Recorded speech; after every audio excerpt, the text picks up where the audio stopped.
Hello everybody, welcome to Crafty Soup. My name is Misty, and today I have for you a layout process video as part of the creative team over at the scraphappy.org membership group. And the theme for this month the creative team is working on is about family.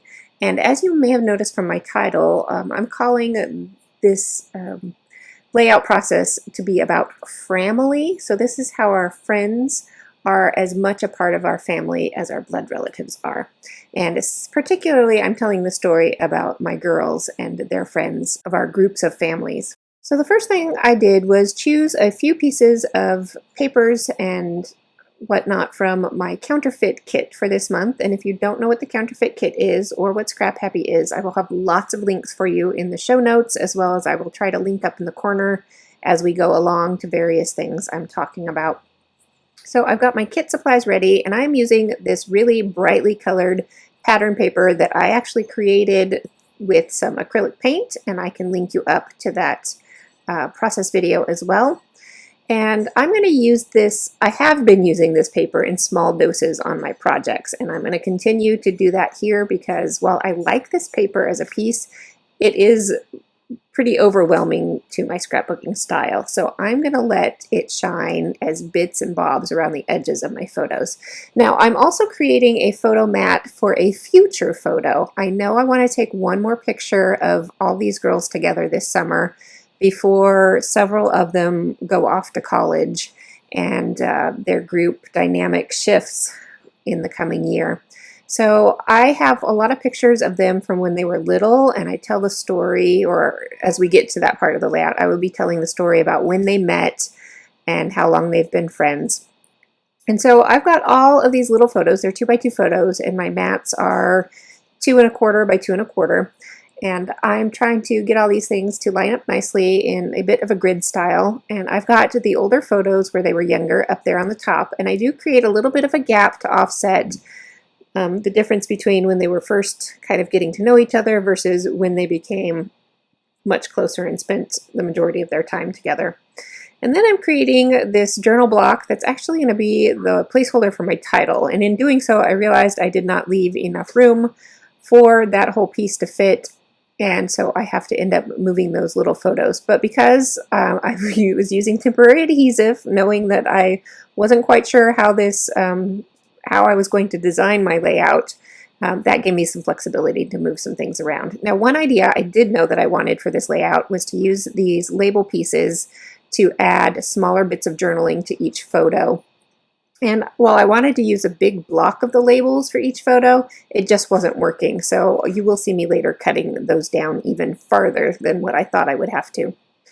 And then I went back, since I wasn't sure what I wanted to do with those labels at this point, I went back and continued working on my title block. So I'm cutting just tiny strips of things to try and pull in a little bit more color and pattern into this layout. And I'm also using up scraps from my kit that is almost done for the month. And I'm building this strong horizontal line that is going to be the placeholder for my title. It's also going to help tie in the left-hand side of the page to the right-hand side of the page. And I will tuck those little strips underneath that main focal photo that will be coming much later.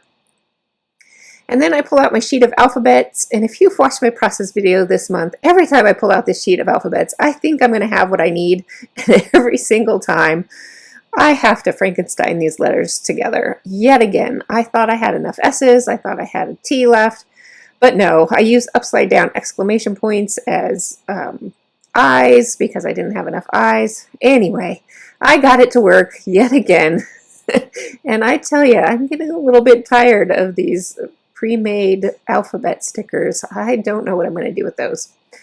At any rate, I have moved on to creating the journaling that I want to go on these little tags. Now, because I have a little bit to say on each tag, I didn't think my handwriting could be small enough and still legible enough to do that. So I'm going to use this printer tip where I cut these pieces apart and then I print a sample out on a scrap of paper. I make sure they're going to fit on my little tabs just by kind of eyeballing the tab over that printed area. And then I'm using my temporary adhesive to actually glue those label tabs down on top of that printed sheet of paper. And I can just run that right back through my printer as it is. I've never had this jam on me before, and so I think most printers can handle this. As long as you put enough temporary adhesive on those little tabs, it should be able to go through your printer just fine. Now that top section of journaling, I didn't size the correct size, so I will have to adjust those so that they will fit on my tags. And I just shifted the text over and reprinted it on the same exact piece of paper, knowing that that middle column was where I was going to work with. And I glued my tabs back down, ran it through the printer again, and that did what I needed. And then I thought, actually, I wanted some more info on these tags that I put down below. And I thought, and I wasn't sure I could get it to line up well. So what I decided to do was to make another tab with that additional information that's going to kind of be at the top of this block of photos. And that block of photos is one photo for every year for the past 4 years that they've done selfies together. Is it a selfie if it's more than just you? A group selfie? I don't know what to call it. So anyway, it's their group photos that they often take when they're hanging out together. And now I am turning to just a little bit of embellishing because there's a lot going on in this page. There's lots of photos. I got, let's see, 6, 7, I'm going to get 7 photos on this single page 12 by 12 spread. So that is a lot going on here. So I am filling in some of the bits and spaces around my title, down underneath my photos. At first, that place down there where I have that word happy, I thought that's where my journaling was going to sit. But when I got to typing it up, I decided I wanted it in a block instead. And so I moved a little bit of stuff around so that that block would fit up in the upper right-hand corner. And then I'm continuing with my embellishing, and the stuff to the right of my title was looking pretty good. And the stuff at the bottom I felt pretty good about. But the stuff the stuff to the left of my title was looking good. The stuff to the right of my title actually caused that little block there in the middle to be kind of dead space, and that's called trap space in design. And it can be a little harsh to look at where you just feel like your eye is stuttering across the page. So I pulled out my stamp set from this kit and I started thinking about what I wanted to do to eliminate that trap space, and it takes me a little while to settle on the idea of putting that grouping of embellishments above my title and then adding a third grouping of embellishments off to the right. And so that creates more of a visual triangle to go around the title, and it eliminates that trapped space there. So once I've got my mind made up that that's the solution that is working for me, I do go ahead and put some permanent glue down on there, and then I am sprinkling these little homemade enamel pieces that I created. So I've got enamels in heart shapes, in butterfly shapes, and in star shapes, and I am just using the hearts, and then I will go back and add some butterflies in here too.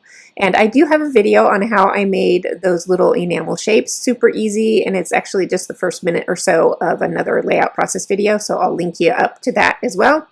And then I'm sprinkling on a couple more regular enamel dots, and then I'm going to call that good. So here's the final look at the layout, but then I realized after I had stopped filming, I wanted to revamp the word on this journaling card that holds my title, which says Family Memories. And because I want it to read Framily, which is the combination of the words friend plus family, and that's kind of what our group calls each other. I hope you enjoyed this layout process video and the idea of capturing the memories you have with the people who are closest to you in life. And if you want to check out all the other creative team members' takes on what family means to them, you can head over to the Scrap Happy blog at scraphappy.org/blog. And again, I will leave links for you. I should be back soon with another layout process video for you, so I do hope you will join me next time. I'll see you then.